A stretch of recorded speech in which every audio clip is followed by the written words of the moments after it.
From the historic campus of Hillsdale College in Hillsdale, Michigan, where the good, the true, and the beautiful are taught, nurtured, and honored, this is the Radio Free Hillsdale Hour, bringing the activity and education of the college to listeners across the country. A beautiful building can enliven our day, inspire us, ennoble the United States, make us feel like this is a world built for beings like us. And in the same way, beautiful public art can also inspire and, become the sorts of images that are iconic, symbols of the United States. This is your host, Scot Bertram. Welcome to the Radio Free Hillsdale Hour, part of the Hillsdale College Podcast Network. That was Justin Shubow, president of the National Civic Art Society. We'll talk with Justin a little bit later on in today's program about the classical tradition in public art and architecture and why it's important. First, we're joined by Dr. Miles Smith. He is assistant professor of history here at Hillsdale College. Dr. Smith, thanks for joining us. Thank you, Scott. We are discussing today an essay you wrote for Law and Liberty. People can find it at lawliberty.org, America's Free Press Tradition. You start with an anecdote from recent times about the press in the UK. How would you describe the distinction between how the U.S. government and European counterparts handle relations with the press? So there is no First Amendment in the United Kingdom. There's no First Amendment in most of the countries that are NATO allies. And so what it is to be a free press is somewhat different in the United States. The difference is that in the United States, the government is sort of on the same playing field with all other speakers. It means that the government's not the referee of what's free. The government doesn't get to sort of decide what information is true. The government is a player on the court, if you will, with all the other institutions of the press and all the other institutions of speech. And the only way to think about what makes the government different is it happens to be carrying a gun. Let's go back to the very early days of the country. Our first president, George Washington, you speak about in the essay. What was Washington's approach to the free press? Well, it attacked him quite a bit in 1794 and 1795 when Washington was pursuing some sort of treaty with Great Britain. Editors who were sympathetic to his enemies said he was selling out the country. They accused him of sedition and treason and all of that. And so he wasn't necessarily always thrilled with the press, but he sort of says, and I include some of the quotes there, he sort of makes a statement that even though the press can sort of get it wrong a lot of times, it's not my job to go tell them they're getting it wrong. I just have to kind of let bygones be bygones and let them do what they're going to do. So Washington takes not necessarily a hands-off approach. He just doesn't think he necessarily has hands that can mess with the press in a specific way. He doesn't think that's the job of the federal state. There are a few lines I wanted to pick out of here. You say, the idea that governments are more trustworthy than citizens or the free press is specious. So why are the so-called experts so often wrong? Well, I think that they live downstream from this idea that government is sort of special. Government's made of experts, and therefore, even though they kind of believe in a free press, they kind of believe that expert opinion matters more than the free press. And this is really downstream from the progressive era in the United States. And so a free press isn't actually sort of the highest sort of political value for them. Reforming whatever needs to be reformed or changing whatever needs to be changed is. It means that government's really the highest value and what the government sort of sees as necessary rather than the freedom of the press or the freedom of speech broadly. You also say that a free press makes occasional messes. Why is that okay? What's the ultimate benefit we receive as citizens, even if there's a few messes along the way? So the ultimate point of a free press is not to get the right information to the people. It's not to sort of litigate even truth. The point of a free press is a free press. And that means that free press can be messy at times. It can get a lot of stuff wrong. But that's actually the point of the free press. I think a lot of people, when they think, okay, well, isn't the point of the press to sort of find truth? Well, no, actually, that's the point of something like church or universities. That's not the point of the press.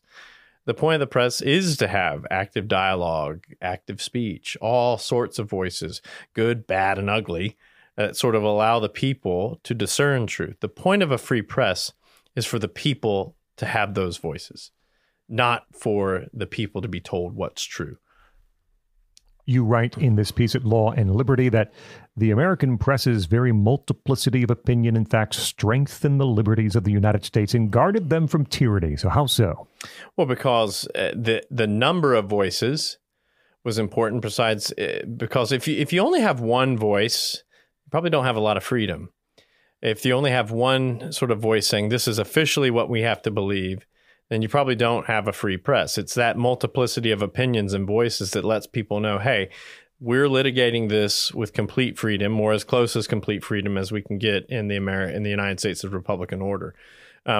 When you just have one voice, anytime you just have one opinion in the United States, historically people get suspicious, and rightfully so, right? Because it's sort of impossible to imagine that in a country of 350 million people, there would be just one opinion on something. And so Americans are actually pretty good at freedom, or have been for a long time. And so they figure out, hey, if there's only one opinion, that means that somebody's being told not to say something. Somebody's sort of not as free as they might ought to be. Dr. Miles Smith with us. Find this piece at lawliberty.org, America's free press tradition. This idea of the multiplicity of opinions. I was at an event recently for journalists, and the speaker, the panel, was extolling the virtues of the free press, and it's the most important thing, and autocracies don't have a free press. But it's so important that we have to be careful not to get things wrong, and that's why we need to license journalists, so that only people who have been trained to give Americans facts and opinions are the ones who can be journalists. Now, I could not follow that in my head. What would the founders have thought about this idea that journalists need to be licensed to practice the craft? Oh, they would have thought it's ridiculous, because it would be the government licensing people. And it's not the government's job to govern journalism. Journalism is supposed to be free. A free press is supposed to be free. So the idea that the government would be some sort of referee over saying who could be a journalist would strike them as crazy. And it's funny because they might have actually sort of appreciated the outcome of those of licensing journalists. John Adams makes the mistake of at least sort of leaning on journalists with the government, and he pays the electoral price for it. He's thrown out of office after one term. And so I think that the idea that journalism is something you can even be a sort of licensed expert in, right, is sort of ridiculous. The listeners can't see us, but we're smiling at each other, sort of almost laughing about the idea that what does a licensed journalist look like? Is it like dentistry? Is it like ophthalmology? That's the comparison that was made. It's like we license doctors and we license this, and that's why. But it's a completely different idea. Yeah, and the reason it's different is, of course, is because journalism is literature. You don't license people to be authors. Right? We don't go around saying, well, this person can be a children's author and this person can't. And the reason is because ideas aren't meant to be governed like, say, the military is meant to be governed. So anytime you license something, you're basically applying almost a sort of military, or at least a state apparatus to it. And so how many people want to have a state-governed media apparatus? That's essentially what you're asking for. When you're asking for licensing, you're asking for state media. Down the similar road there are individual states now. I know Illinois is doing this. I believe California is doing this. We're providing tax credits or to journalistic organizations to hire more employees, to do more reporting. When you have the state funding, even in a tax credit way, journalism itself, conflicts naturally are going to arise. Yeah, I mean, the journalism is governed, if you will, by the people. And so if the people don't want to read something, why should the government sort of decide that the people get to read it? If we are a government of the people, by the people, and for the people get to decide what they're going to read without the intervening hand of the state. And so, yeah, the very notion of even state-subsidized media is being questioned. I guess you saw there was the woman who runs NPR now. And so their funding is probably going to be if not yanked, and at least threatened significantly. Why? Because she stopped believing in her own press. And I mean that sort of tongue in cheek. She stopped believing in the press that was sort of downstream from all the free speech commitments of the First Amendment. And the people don't like that. Americans don't like their media governed very much. Talking with Dr. Miles Smith about America's free press tradition. More in just a moment. First, our brand new online course is now available. You can find it at hillsdale.edu/new course. And it's Understanding Capitalism, taught to you by Dr. Charles Steele. Herman A. and Suzanne S. Detweiler, professor of economics here at Hillsdale College. Capitalism is criticized today for unleashing greed and promoting self-interest. We hear about crony capitalism and the corruption of corporate and political leaders who only want to turn a profit. But capitalism produces more total wealth and increases the standard of living for more people than any other economic system. This course, Understanding Capitalism, will help you articulate what capitalism is, what it requires, why it leads to prosperity and human flourishing, and how to preserve capitalism against encroaching bureaucratic regulations and calls for socialism. The online course you can set up for free at any time, take it at your own pace, and learn something along the way from Dr. Charles Steele, one of our economics professors. Understanding Capitalism is the brand new Hillsdale College online course at hillsdale.edu/new course. COURSE. That's hillsdale.edu/new course for Understanding Capitalism. We've been talking with Dr. Miles Smith from Hillsdale's History Department about a piece he wrote for Law and Liberty at lawliberty.org. It's America's free press tradition.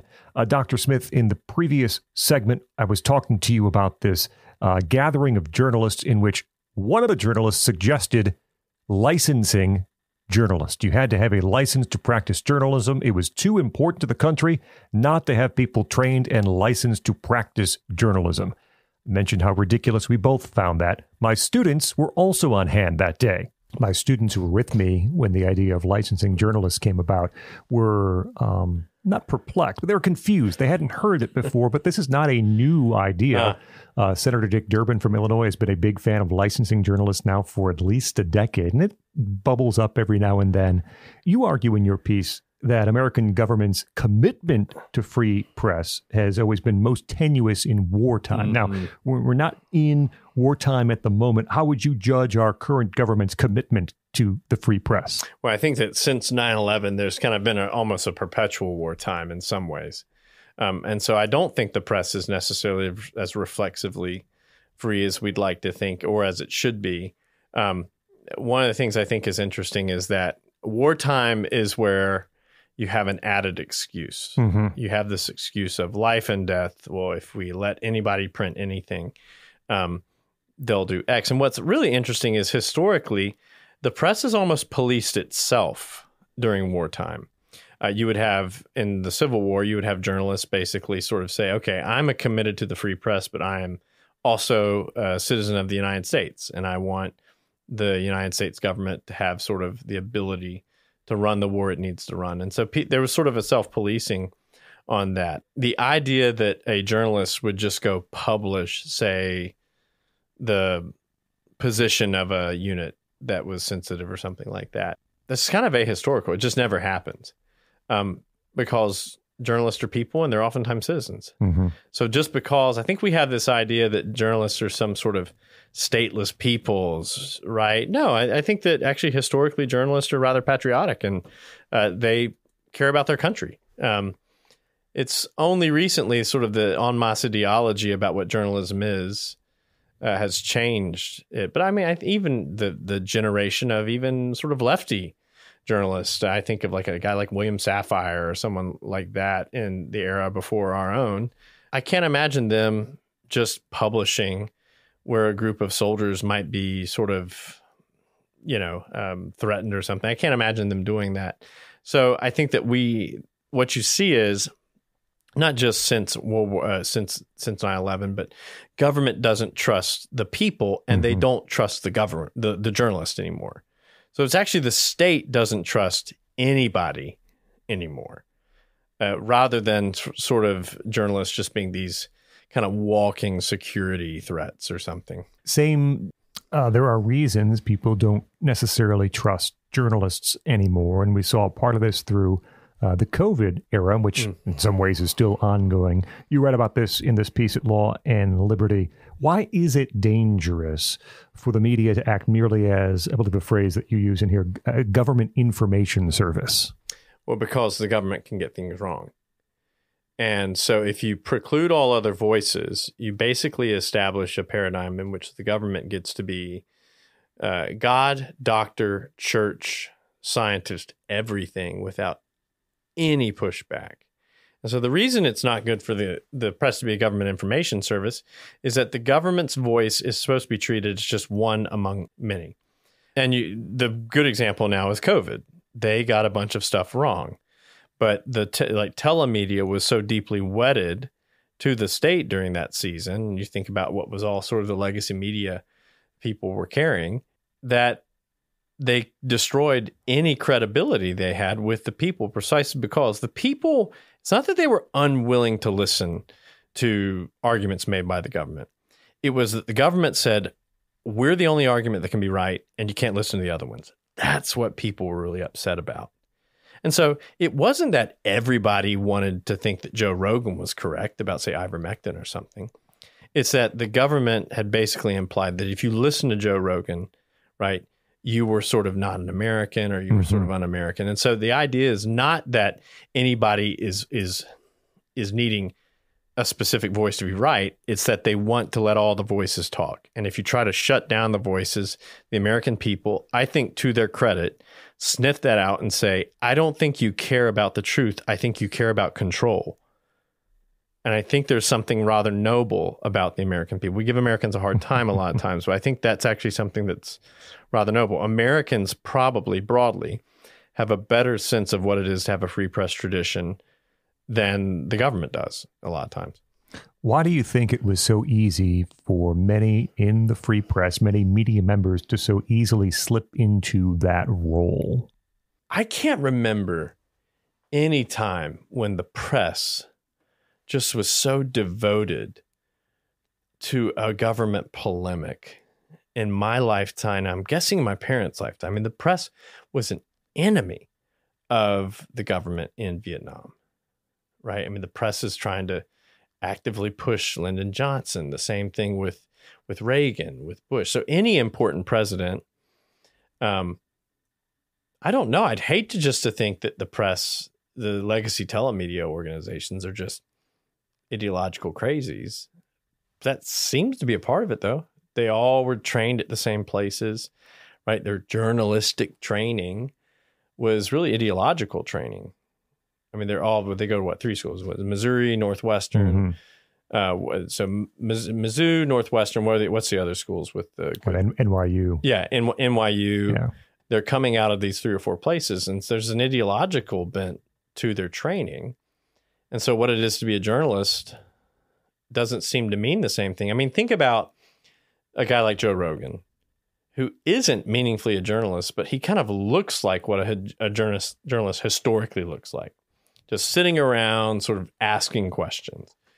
I mean, if I were to present Joe Rogan as an ideal journalist at, say, NYU or Mizzou or Northwestern, I'd probably get shouted down. It would be a ridiculous proposition. But it seems like he's done a better job getting information, or at least some information, to the people. And so I think almost it's as if journalistic training has become ideological training rather than training to do journalism. And not being a journalist, that's just me kind of like, throwing stuff into the wind and wondering, but it's a really good question. I can't remember anything like what we saw in COVID. Dr. Miles Smith, his piece at Law and Liberty, America's Free Press Tradition, lawliberty.org. Dr. Smith, Assistant Professor of History here at Hillsdale College. Thanks for joining us on the Radio Free Hillsdale Hour. Thank you, Scott. Up next, Justin Shubow joins us. He's president of the National Civic Art Society. We'll talk about the importance of the classical tradition in public art and architecture and what might happen under the Trump administration. We also want to say hello and thank you for listening to new listeners at our new affiliate, KOMY, AM 1340 in Santa Cruz, California, home of Schoolhouse Radio. Thank you for tuning in to the Radio Free Hillsdale Hour. For a full list of radio affiliates across the country, head to radiohour.hillsdale.edu and click the affiliates button. Up next, Justin Shubow. I'm Scot Bertram. This is the Radio Free Hillsdale Hour.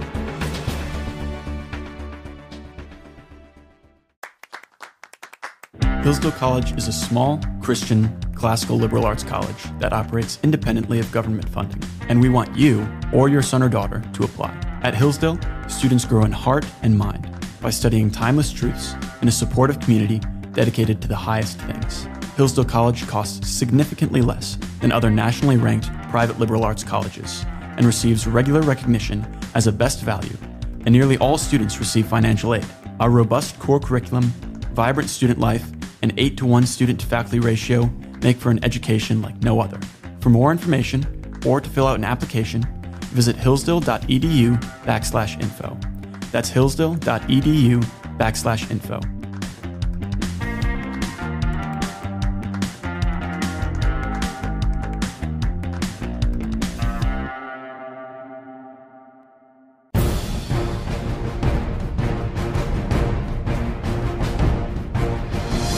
Welcome back to the Radio Free Hillsdale Hour. I'm Scot Bertram. Be sure to check out the Hillsdale College Podcast Network at podcast.hillsdale.edu. Find older episodes of this program plus all of Hillsdale College's audio, or look and search where you find your audio. We're joined by Justin Shubow. He is president of the National Civic Art Society, also former chairman of the U.S. Commission of Fine Arts. You can find him at shubow.com, SHUBOW.com, and also civicart.com for the National Civic Art Society. Justin, thanks so much for joining us. Thanks for having me. Great to be here. I appreciate the time. We talk a little bit today about art and architecture, beauty. I want to begin by asking, why is this important? Why does beauty matter for public works and public monuments?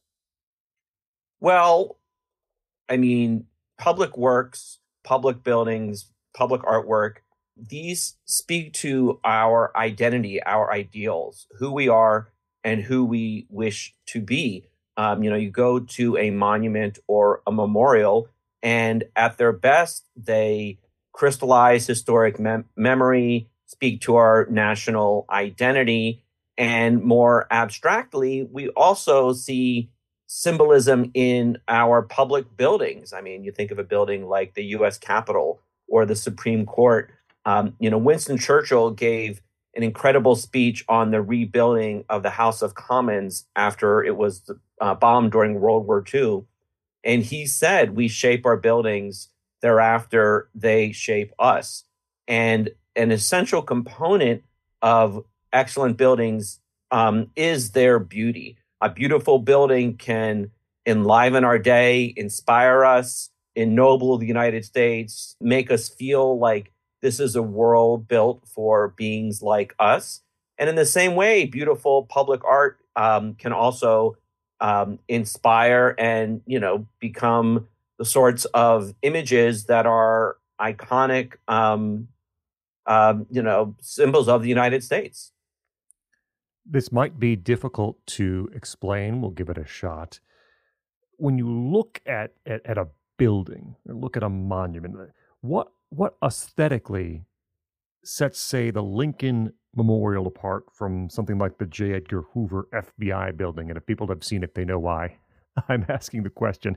But what does it do to us? What's the difference?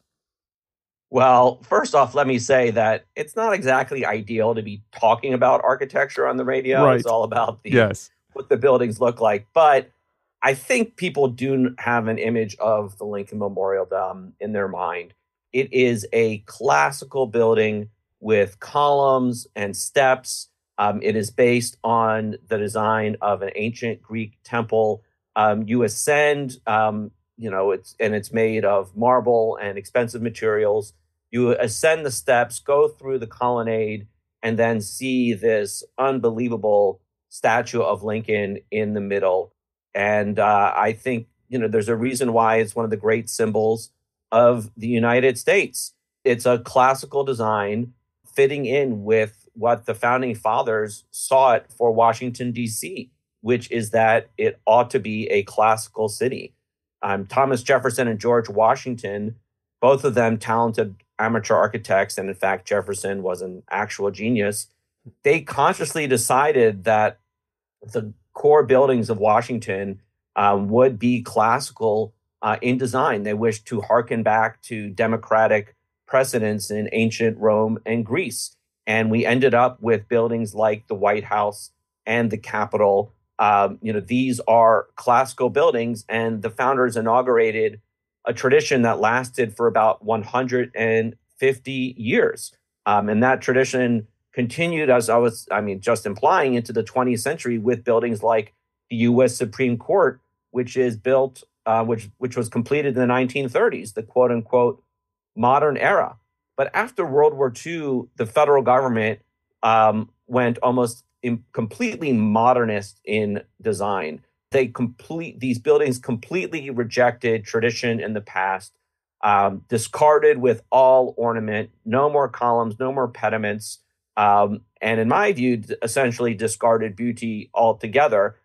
The emblematic worst of these post-war buildings is the J. Edgar Hoover building, headquarters of the FBI. That is what's called a brutalist style of architecture. It is made up of raw expanses of exposed concrete, deep set windows with a relentless grid of windows, and there is this looming mass over your head at one part of the building. And to me, the building has a sinister air. I like to say that it's the ministry of fear. These brutalist buildings, which were prevalent mid-century, especially in Washington for federal buildings, they embody faceless bureaucracy. This is not the image of America that I think ordinary people wish to see. And it was a wrong turn in federal architecture.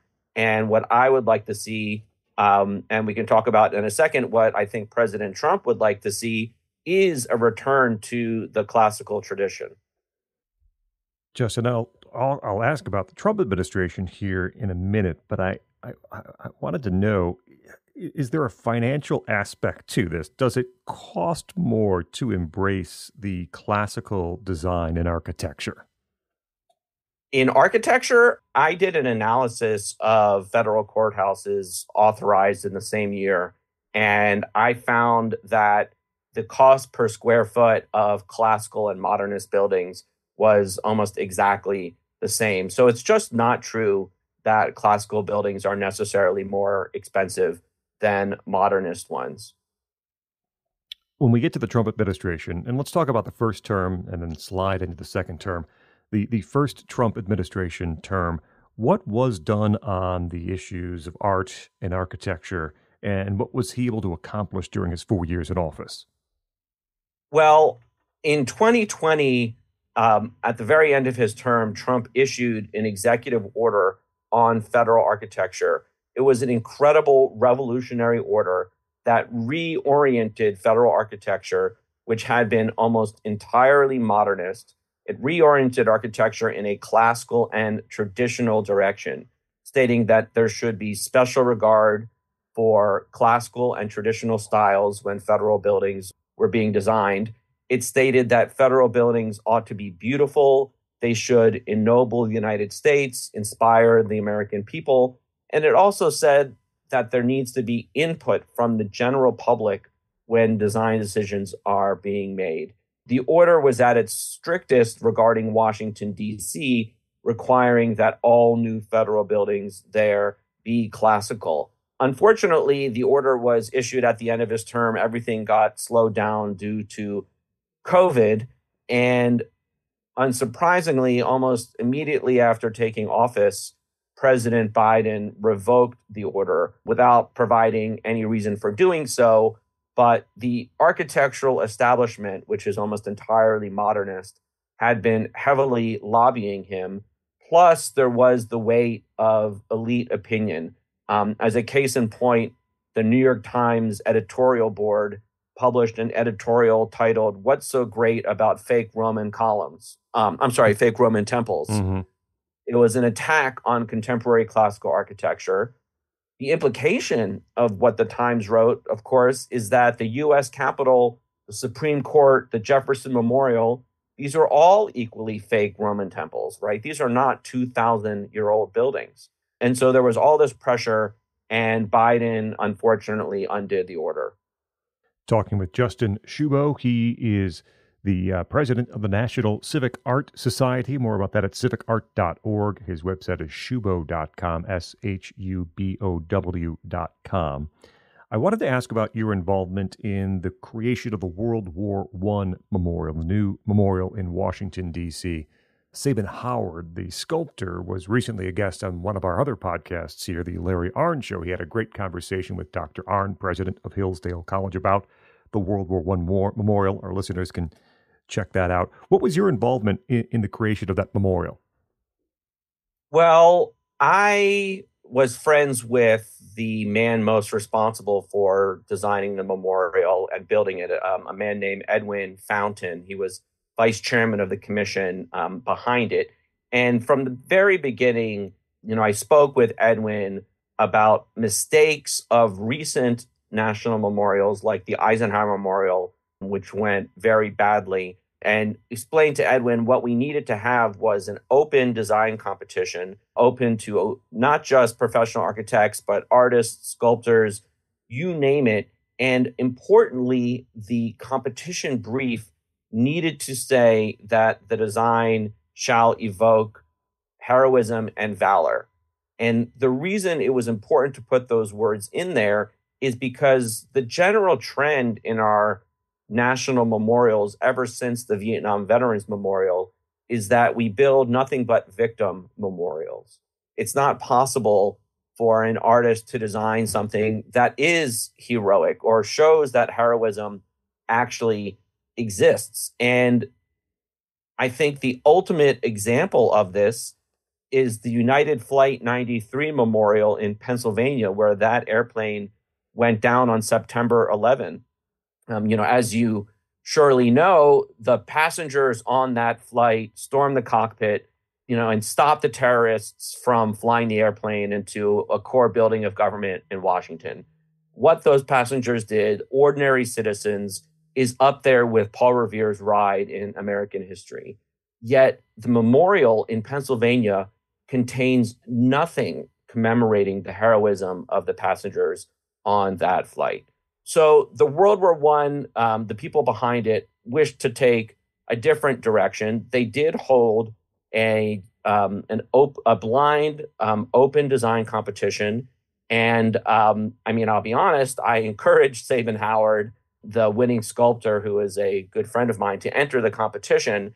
And Sabin is an incredibly talented classical sculptor. And I think his final work speaks for itself. It's a beautiful, inspiring design, cinematic in its scope and telling, all sorts of tempos, emotional. There's a lot of emotional range. It shows, yes, the suffering and trauma of the war, but it also does show the heroism of the soldiers heading into the crucible of battle. And perhaps most shocking at all for a contemporary national memorial, it's actually patriotic. At the end of the memorial, there is a victory parade with the soldiers marching arm in arm, holding the American flag, with America on the ascendant, on the world stage. And I would like to think that this memorial shows that the classical tradition is alive and well and opens up a new direction for our commemorative works. With Donald Trump taking office once again, January 20th, 2025, a new memorandum promoting beautiful federal civic architecture. Is this similar to what happened in the first term, and what should we expect over the next 4 years? So what that did, that day one memorandum, President Trump planted the flag, making clear that federal architecture is going to be a priority in this administration. it didn't impose anything regarding design, but rather asked the General Services Administration, the agency that oversees federal buildings, to get back to him in 60 days with recommendations about how things can be changed to protect and encourage classical, historic, and regional styles of architecture. I think basically what it was saying is, please get back to us with recommendations, and in the next couple of months, we're going to see a new executive order. I believe that the new executive order will be a perfected, improved version of the one from 2020, one that takes into account for current realities on the ground. And I think it's going to make a huge splash. The order that Trump issued in his first term was extremely popular with people and commentators on the right. And really, I think it was also very popular with ordinary Americans of all political stripes. My organization did a survey by the Harris Poll to determine Americans' preferences in federal architecture. And we found that 72% of the people surveyed preferred classical and traditional design. And there were widespread majorities across all demographic groups, gender, race, socioeconomic, and political party affiliation, with 73% of Republicans favoring tradition and 70% of Democrats. So, call me naive, but I think this genuinely shouldn't be a partisan issue. But President Trump has shown real statesmanship in taking the lead on this. And I think incredible things are in the works. Justin Shubow with us, president of the National Civic Art Society at civicart.org. Justin, what is the mission of the National Endowment for the Arts, and does it have a role to play in this Trump administration? Sure. The National Endowment for the Arts is the main funder of the arts and arts education in the country. Its annual budget is around $200 million. I think the National Endowment of the Arts for the Arts needs to play a key role in the administration, because a huge goal of this administration is to make America beautiful again. It's about public architecture, public art, and I think all of the arts in general. Were I to run the National Endowment for the Arts, which would be a true honor, my vision would come from Dana Gioia, who ran the NEA under George W. Bush. He said a great nation deserves great art, and I couldn't agree more. But if you go to a contemporary art museum today, you're more likely to see a banana duct taped to the wall than a piece of art that is beautiful, profound, or moving. And I think that the National Endowment for the Arts could play an essential role in changing the direction of what we are building or designing. I'm curious if you consider yourself a bigger champion of the classical style or a bigger critic of the modern style. I don't think it's either or. Modernism dispensed with traditional forms of architecture. And there are, various traditional kinds of architecture that are not strictly speaking classical. It depends how you're using the term classical. But I both oppose modernist architecture and vehemently encourage classical architecture for our public buildings. I believe that tradition is unsurpassed in its beauty, its harmony, its ability to make us feel at home in the world. Just look at where people want to live and visit on vacation. It's so often in places with beautiful traditional architecture. There is this grand tradition that I think speaks to our human nature, and I would love to see that tradition furthered in the future. Justin Shubow is president of the National Civic Art Society at civicart.org. You can also find him on his website, shubow.com, radio-free-hillsdale.com. Justin, thank you so much for joining us here on the Radio Free Hillsdale Hour. Thanks for having me. That will wrap up this edition of the Radio Free Hillsdale Hour. Our thanks to Dr. Miles Smith from Hillsdale's History Department and Justin Shubow, National Civic Art Society. Remember, you can hear new episodes every week on this station. You also can find extended versions of some of our interviews or listen anytime to the podcast. Find it at podcast.hillsdale.edu or wherever you get your audio. Until next week, I'm Scot Bertram, and this has been the Radio Free Hillsdale Hour.